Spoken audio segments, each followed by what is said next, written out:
স্বামী স্ত্রীকে হত্যা করা হয়, এরপর বসত ঘরে পুঁতে রাখা হয় লাশ। পরে পুলিশ মেঝে খুঁড়ে উদ্ধার করে সে দম্পতির মরদেহ। ৮ অক্টোবর ঘটনাটি ঘটে ময়মনসিংহের ত্রিশাল উপজেলায়। পুলিশের সন্দেহ, সন্তানই হত্যা করেছেন তার বাবা মাকে। এমনকি হত্যার পর তিনি বাড়িতেই অবস্থান করছিলেন। হত্যার অভিযোগে রিয়াদ হোসেন রাজুকে ৯ অক্টোবর বিকেলে আটকও করেছে ত্রিশাল থানা পুলিশ।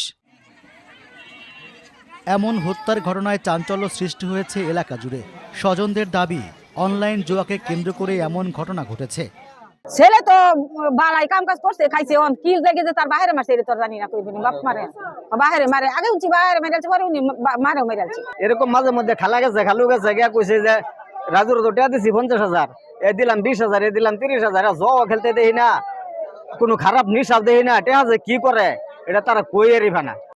অভিযুক্ত রিয়াদ আগে ব্যবসা করতেন, তবে 5 বছর ধরে অনলাইন জুয়ায় আসক্ত হন। অভিযোগ রয়েছে 3 লাখ টাকার জন্য গত কয়েকদিন ধরে বাবা মাকে চাপ দিচ্ছিলেন। পুলিশের দাবি, সেদিন দুপুর 11টার দিকে মাকে আর রাত 2টার দিকে বাবাকে কুড়াল দিয়ে কুপিয়ে হত্যা করেন রিয়াদ। পরে দুজনকে পুঁতে রাখেন একই স্থানে। নৃশংসভাবে কুপিয়ে হত্যা করে এবং তাকে পুঁতে রেখেছে। পরবর্তীতে আমাদের উদ্ধারকারী দল যারা আমরা ওখানে উদ্ধার করলাম, তখন দেখলাম যে ডেড বডির যে গভীর আঘাত, তার মুখমণ্ডলে, পিঠে, চেহারাও ডিফেম করে ফেলেছে। প্রাথমিকভাবে আমরা জানতে পেরেছি এখানে টাকা পয়সার একটা ইস্যু ছিল, সে বাবা মার কাছে টাকা চাচ্ছিল, সে একটা ব্যবসা শুরু করবে, এবং অন্যান্য বিষয় শুনেছি একটা জুয়ার একটা ইস্যু ছিল।